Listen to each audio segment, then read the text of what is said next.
मुंबईत पहाटेपासून पावसाची रिपरिप, लोकलचाही वेग मंदावला। मध्य आणि पश्चिम रेल्वे अर्धा तास तर हार्बर लोकल 15 ते 20 मिनिटं विलंबाने।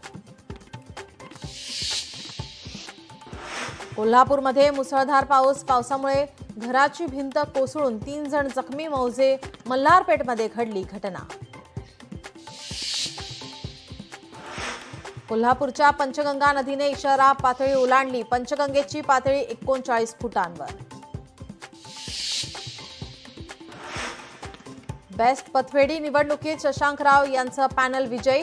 ठाकरे बंधूंचा निवडणुकीत दारुण पराभव।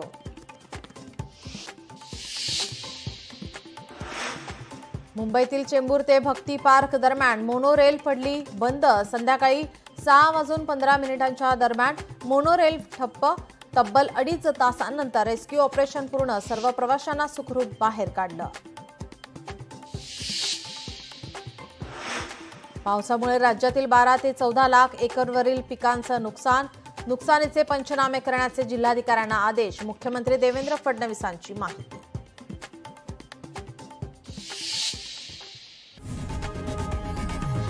लोकशाही मराठी ऐका, पहा, जागरूक रहा।